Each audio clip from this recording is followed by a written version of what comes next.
A paz seja convosco. Louvamos a Deus pela graça do Senhor, sua bondade, seu cuidado para conosco. Combinou demais. Ai, meu Jesus. Tira o vestido. Posso começar, Raiane?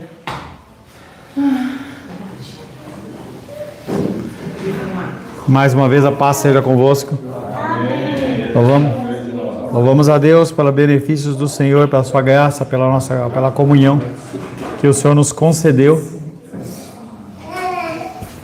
Estamos meditando no tema face a face com Deus. O tema, o caráter fiel e imutável do Senhor. Esse caráter que ele é imutável. A fidelidade de Deus está entrelaçada com seu caráter que é imutável. Malaquias capítulo 3, verso 6. Terceiro, sexto. Também nessa região aqui. Malaquias capítulo 3, verso 6. Quem quer ler? É o irmão atual. Já foi. Você já leu, né, Cauã? Já, o Cauã já leu. Não, ele não lê. Não. É? Não sei. É? Eu vou ler. Já achou? Já achou, não? É de Mateus, né? Olha aqui as portas. 3, 6. 3, 6.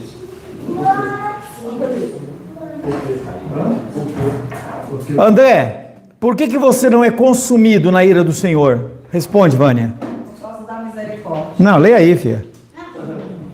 Porque eu, o Senhor, não mudo. Por isso, vós, ó filhos de Jacó, não sois consumidos. Por causa da ação dele, porque ele não muda. Tiago, capítulo 1, verso 17.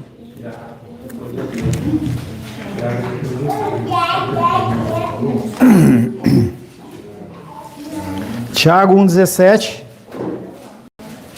Tiago 1,17.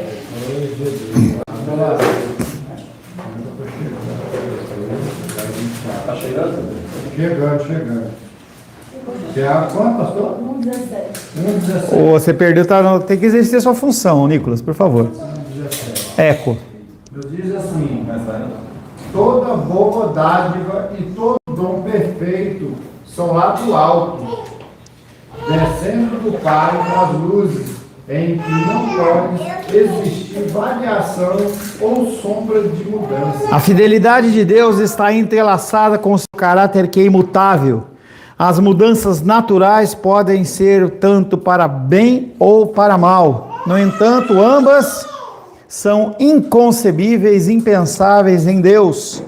Deus não pode mudar para melhor, pois ele já é perfeito, e sendo perfeito não pode mudar para pior, visto que ele é completamente não influenciado por qualquer coisa fora de si mesmo.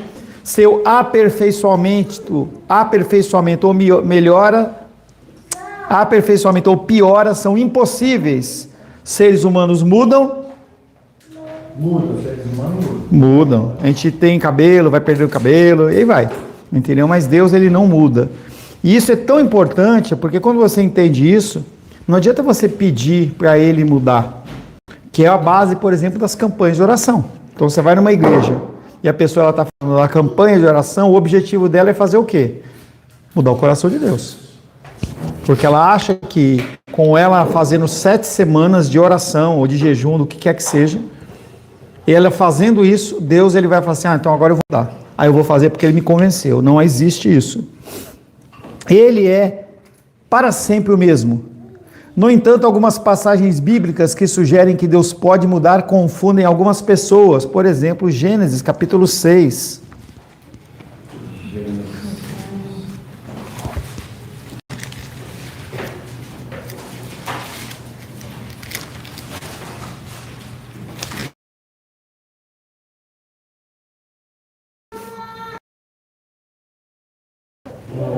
Carlos. Então se arrependeu Senhor lhe ter feito o homem na terra. E isso me passou do coração.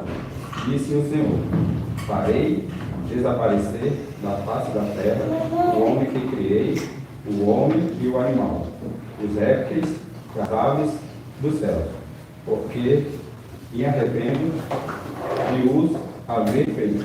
Já expliquei para, se não todos, quase todos, esse arrependimento tem a ver com pesar no coração. É como nós pais, quando falamos para os filhos fazerem algo que nós sabemos que é o certo, ele decide fazer aquilo que ele acha que é o certo. Isso vale para mim e para vocês também, quando eu falo e vocês continuam fazendo errado. Meu coração fica entristecido. Eu não fico arrependido de ser seu pastor, eu fico entristecido no meu coração. Jonas.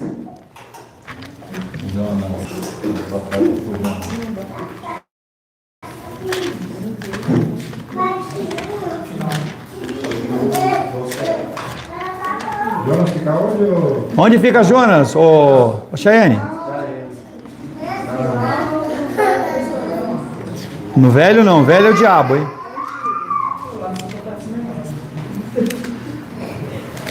Jonas capítulo 3, verso 10. Vamos, Cheyenne. Ah, tem marcaçãozinha aí, é fácil, hein? Aí é fácil, hein? Não é possível, não. Eu sou uma prova, tá tudo vai Jonas provar. são os profetas pequenos ali, depois de Daniel. Jonas capítulo 3, verso 10. Vai no índice, Rayane. Você está em Apocalipse aí, menina. Não, eu tô aqui, ó. Amós, Poli, Ageu, é aqui que eu tô. É, tá é, eu trabalho aqui. Jonas, achei. Vamos, Chayane. Tava dentro do peixe. Aí ele tava difícil de achar. Deus o que fizeram, como se converteram do seu mau caminho. E Deus se arrependeu do mal que tinha dito que lhes faria e não fez. Aí nós estamos falando da vontade permissiva de Deus, que também para aqueles que já fizeram discipulado, sabem o que é isso, vontade permissiva do Senhor.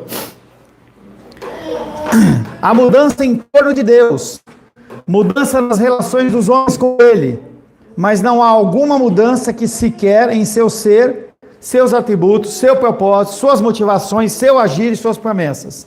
Apesar do mundo que Deus criou, ele estar em constante mudança, Deus não muda. Ele é a referência. É algo tão importante porque ele é o fiel, ele é a referência. Quando você lê o Antigo Testamento, você vai ver a condição de que uma das exortações que Deus tinha em relação às pessoas, que eles usavam balanças imprecisas ou adulteradas. E ele fala que deveria ser uma balança correta. Se você não tem uma referência, você fica agindo sempre de maneira errada. Se as Escrituras falam do seu arrependimento, da sua mudança, da intenção e da mudança do seu relacionamento com os pecadores, quando esses se arrependem, devemos lembrar que essa é apenas uma forma de falar. Na verdade, a mudança não está em Deus, mas sim no homem e no relacionamento dele com Deus. A maneira como uma pessoa permanece diante de Deus determina o que acontece com ela, que são as maldições e as bênçãos, consequências das nossas ações. Conforme nós agimos, nós recebemos algo em troca que não tem nada a ver com o demônio, tem a ver com a consequência dos nossos atos. Então, tudo que o Senhor faz, ele tem as regras. Se você age de uma maneira errada, tem uma consequência negativa. Se você age certo, você tem uma consequência positiva. Não podemos culpar o sol por derreter a cera, endurecer o barro, secar a água. O problema está na essência dessas duas matérias, não no sol. Deus nunca muda. Ele continuará recompensando o bem e punindo o mal. Números 23, 19.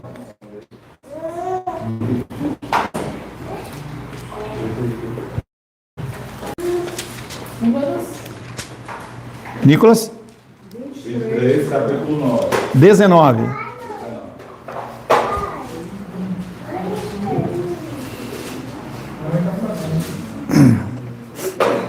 Menísia! É a... Já leu, já?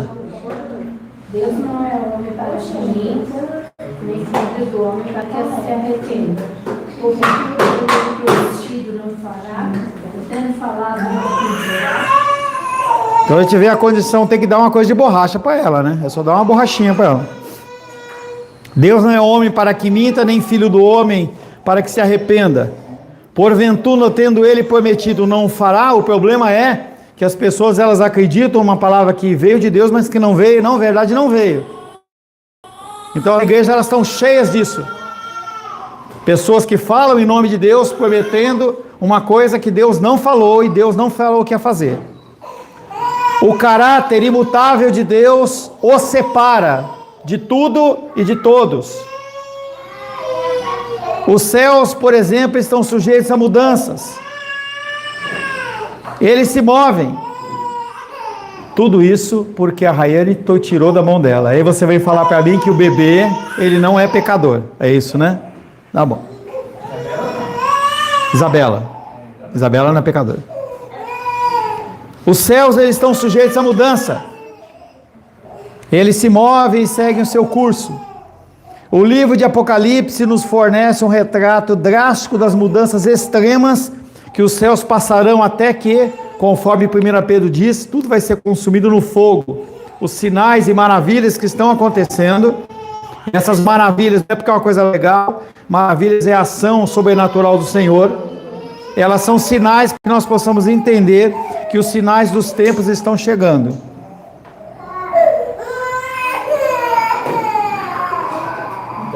Eu vou ter que tomar um fôlego, porque a minha voz está aumentando muito. Até acalmar.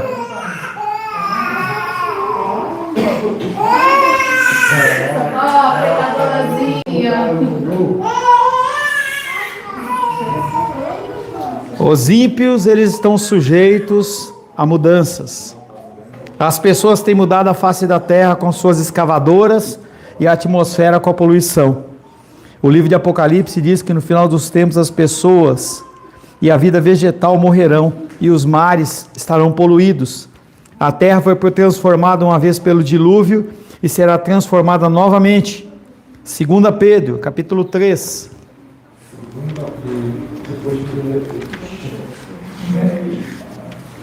2 Pedro, que é logo depois de 1 Pedro.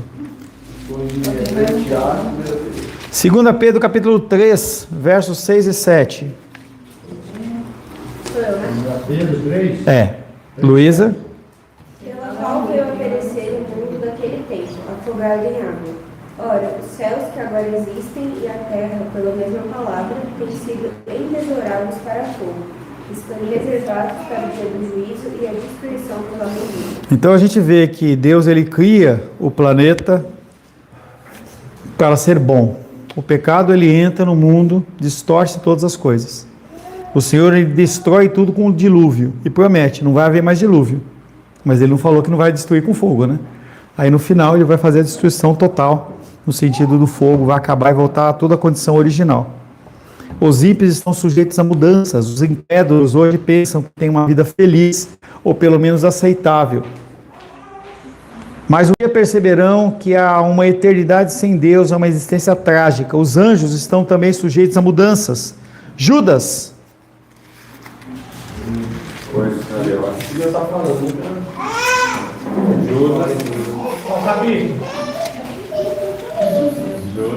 Judas 6. E a anjos, os que não guardaram o seu estado original, mas abandonaram o seu próprio princípio, ele tem guardado sob trevas em algemas eternas para o juízo do grande dia. Anjos que viam a glória de Deus, eles abandonaram a fé. Anjos. E aí você acha que você tem livre-arbítrio em escolher Deus. Se Deus deu a liberdade para os anjos que viram a sua glória em escolher entre Deus ou abandonar Deus, e eles escolheram abandonar, imagina nós. Mais uma vez, para mim, é muito clara a questão da eleição divina. Porque se Deus entregasse nas nossas mãos a condição da salvação, nós escolheríamos qualquer outra coisa menos Deus. Com certeza. Os anjos também estão sujeitos à mudança. No caso desses anjos que nós lemos, eles são demônios. Até os crentes mudam. Há momentos em que o nosso amor por Cristo é ardente e obedecemos a Ele, mas há outros em que Ele quase se extingue e nós desobedecemos. Por um lado, Davi confiava no Senhor como a sua rocha e refúgio, 2 Samuel 22:3. 2 Samuel 22:3.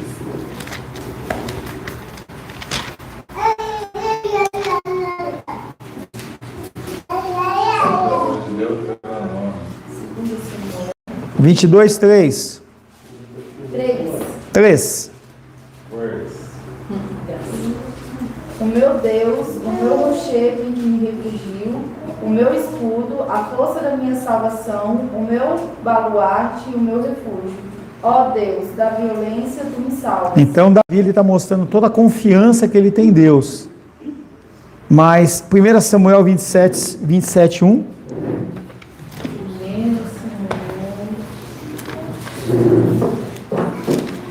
Samuel 27:1.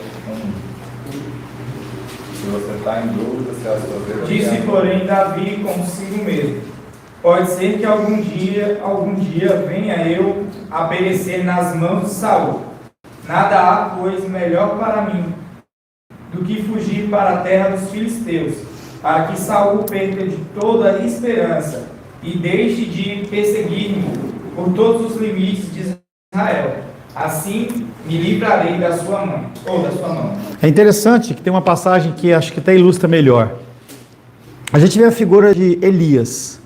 Elias era um homem que ele falou e a chuva parou por 3 anos. Ele fala e a chuva vem. Ele chama, e você tem que imaginar essa cena. Ele conta todos os profetas de Baal e Azera, que não eram só profetas de Baal. Haviam mais de 1000 pessoas ali como profetas do maligno. Ele confronta esses caras, coloca eles para os dois, cada um tem o seu altar. Ele fala assim: ó, o que Deus responder primeiro com fogo é o Deus de Israel. E aquele povo vai, corta, e bate, xinga e clama, e não acontece nada. E todo o povo, mais de 3 milhões ali olhando aquele troço. Aí ele vai lá e fala assim: pega água, não pouca água, joga lá 70 litros de água, joga de novo, não tinha como pegar fogo. Aí ele vai lá e invoca a Deus. Deus vem e desce fogo do céu, queima tudo ali, seca toda a água. Ele vê aquilo, o povo fica alegre naquela situação, eles matam todos os profetas. Aí uma mulher chamada Jezabel fala: você vai ver o que vai acontecer se eu não fizer com você pior do que você fez com eles. E ele sai e faz o quê? Vai para a caverna com medo. Aonde está essa confiança? Porque o homem muda, mesmo a nossa confiança muda. Deus não muda.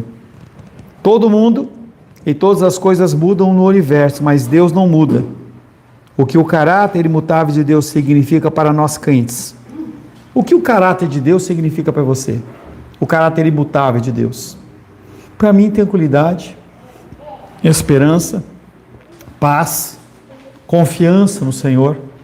E cada um de vocês tem que, pessoalmente, definir o que significa esse caráter de Deus imutável na vida de vocês. E é algo que você tem que adestrar o seu próprio ser, para que diariamente você possa cada vez mais confiar no Senhor.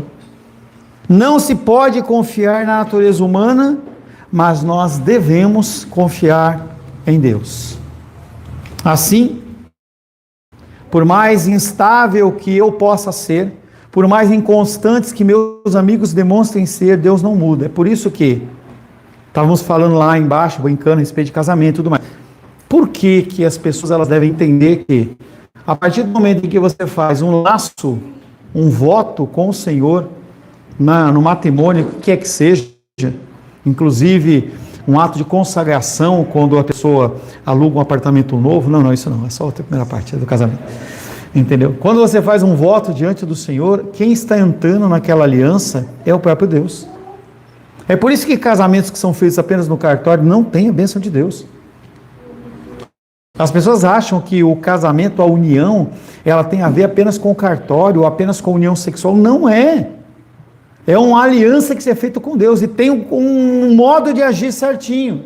Se aquele modo de agir não estiver completo, não estiver correto, você pode estar em tudo menos num casamento.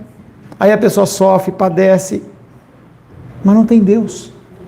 Em contrapartida, os casamentos reais e fiéis dentro dos caminhos do Senhor, eles não devem ser dissolvidos, porque o Senhor está falando, eu garanto que a coisa no fim vai dar certo.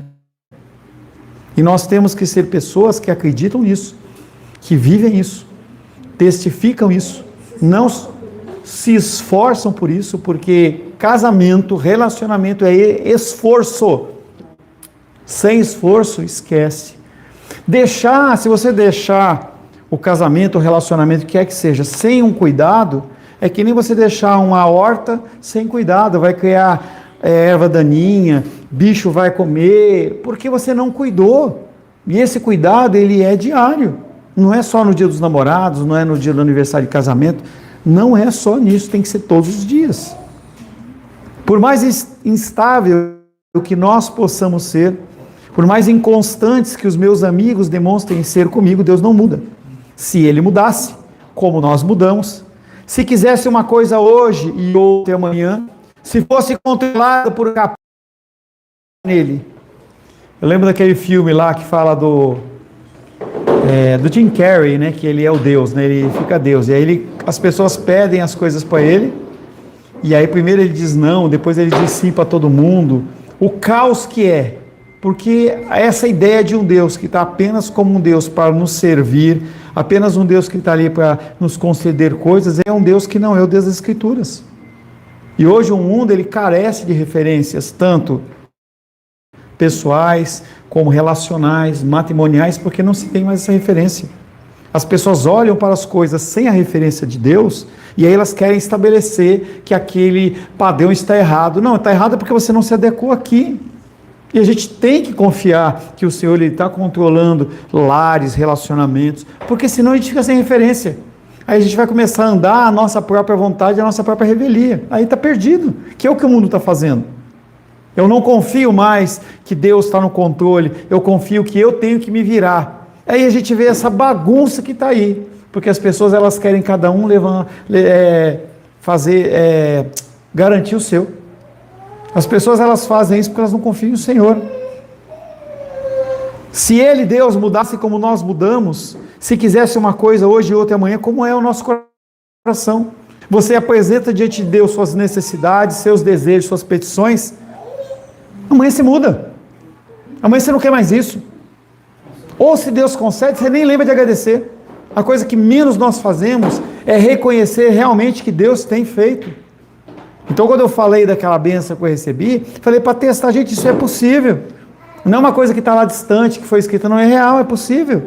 E eu não sou mais ungido e mais espiritual que vocês. Todo louvor seja dado ao seu glorioso nome, porque Ele é sempre o mesmo. Seu propósito, ele é permanente. Sua vontade é estável, sua palavra é garantida. Nele a gente pode confiar. Desafio aí o Felipe aí a cantar pelo menos um hino que fala sobre essa confiança do Senhor.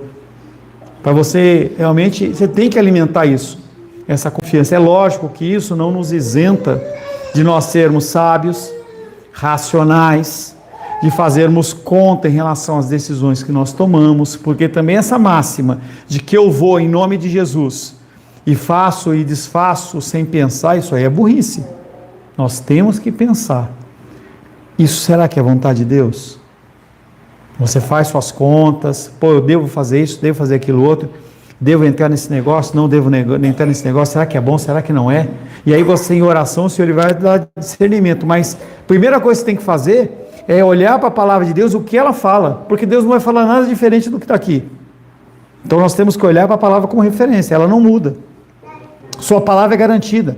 Eis aqui uma rocha sobre o qual podemos firmar os nossos pés, enquanto a poderosa tempestade varre tudo ao nosso redor. Falava essa semana, não sei com o que eu falei. 3 porquinhos, lembra dos 3 porquinhos?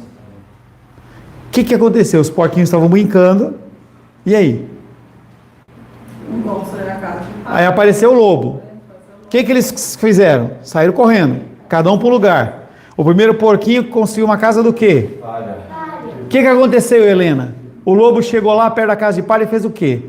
Ele assoprou e a casa de palha caiu. Porque não tinha fundamento. Aí aquele porquinho saiu e correu para a casa de quem? Do outro porquinho. Que construiu o quê? É madeira. Casa de madeira. O que o lobo fez? Ele assoprou de novo e a casa caiu de novo. Aí os dois porquinhos saíram e foram para onde? A casa do porquinho. E aí o outro porquinho tinha construído como?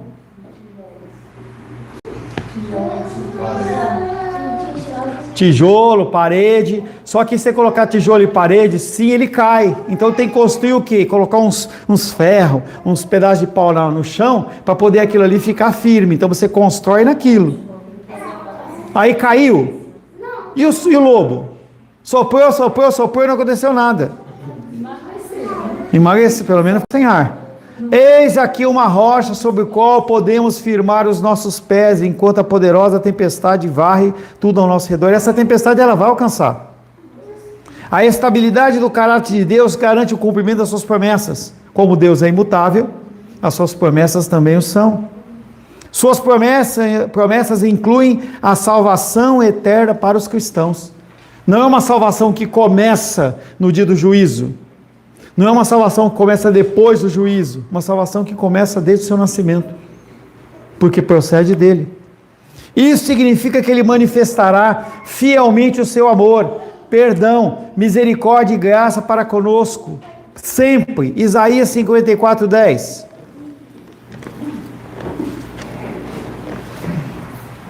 Isaías 54, verso 10.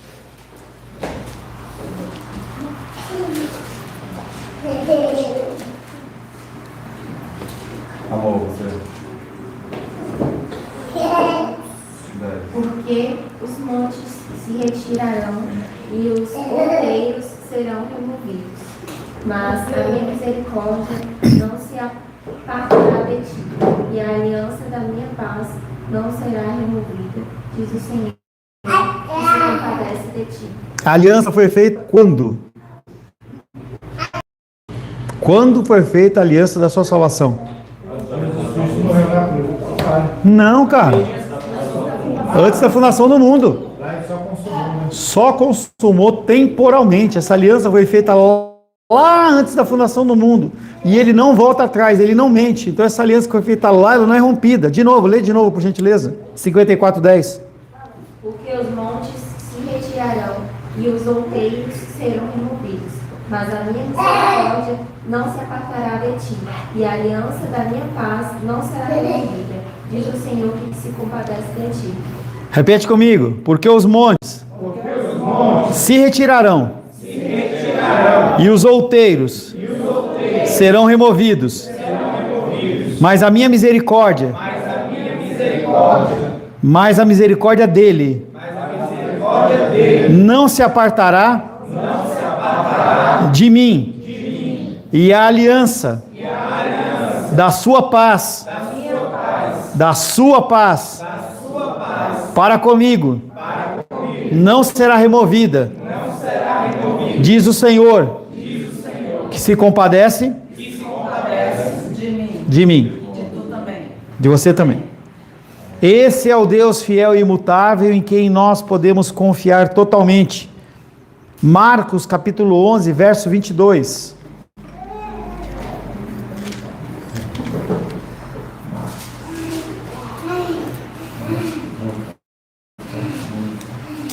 É isso mesmo?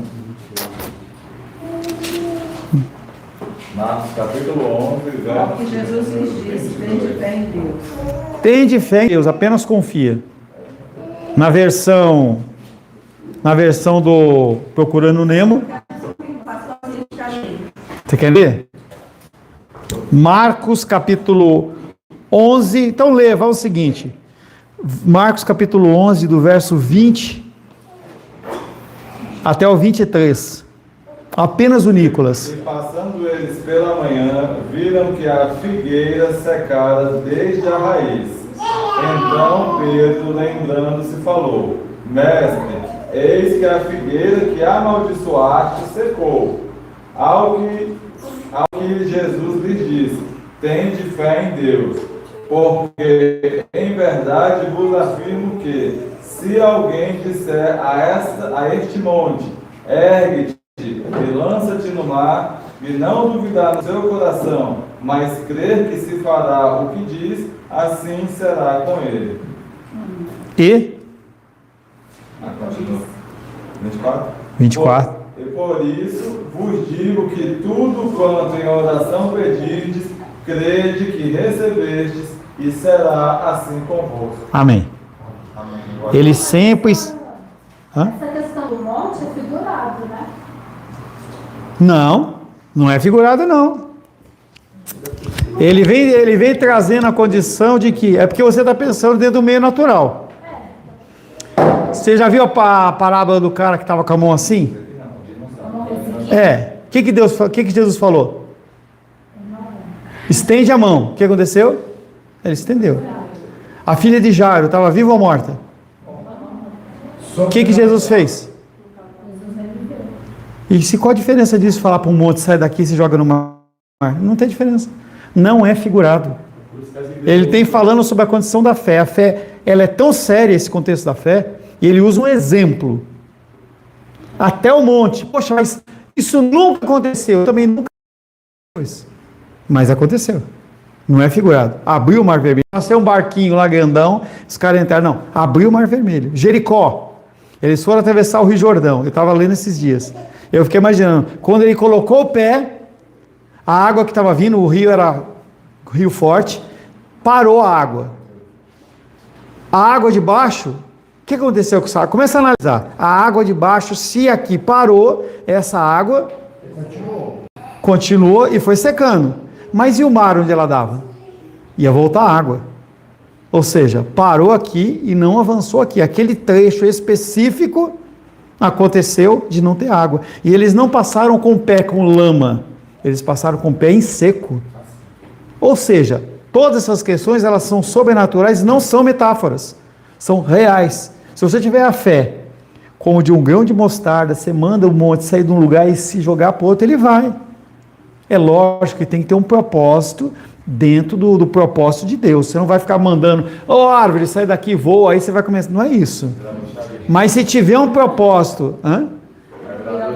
entendeu? Se tiver um propósito de Deus para que aquilo aconteça, vai acontecer. É por isso que essas igrejas aproveitam disso para fazer um milagre urgente. Que o Carlos, inclusive, ele está indo lá hoje às 3, né, Carlos? Segunda igreja. Gente, mais doido do que eu estava lendo esse dia, a guerra lá, em que acho que foi Josué, que ele olha e fala assim, para, o sol e a lua. Você imagina isso? O que você está pensando só no planeta Terra, né? Imagina o sol, a lua parar de girar. Ele está falando que o universo inteiro, todas as galáxias pararam. Se não parasse, dava conflito, era planeta batendo um no outro. Isso é uma bagunça. Então, não é metáfora, é real. Tá? É real. Aí você pensa numa condição como essa e fala assim, quantas oportunidades eu tenho de orar por pessoas que estão enfermas, estão com dificuldade, a gente não ora, porque a gente não acredita. E a gente tem que orar. Ele sempre será fiel à sua palavra e cumprirá todas as suas promessas. Ele está dizendo, você pode confiar em Deus, tem fé em Jesus. Você pode colocar a sua vida em suas mãos, que o Senhor o ajude a fazer isso. Se você pegar qualquer criança, qualquer uma delas, e colocar em cima de uma cadeira, e falar, pula para o papai ou para a mamãe, o que ele vai fazer? Por quê? Porque a fé da criança, a fé da criança é aquela que nós temos que nos espelhar. Nós temos que confiar em Deus, da mesma maneira que a gente confia nos nossos pais no sentido de se jogar. É isso que é a fé como uma de criança. Então vocês que têm filhos menores, façam esse teste. Ele vai pular e você fala assim, essa é a fé que eu tenho que ter para servir o meu Deus. Senhor, em nome de Jesus, louvamos o teu nome, agradecemos porque o Senhor é bom, a sua misericórdia dura para sempre, ela é imutável. Queremos, Pai, ter realmente uma fé como a de uma criança e pedimos que o Senhor nos guie, nos oriente e abençoe em todos os nossos caminhos até que isso venha a acontecer. Te louvamos, Pai, em nome de Jesus. Amém. Graças ao nosso bom, querido e amado Deus.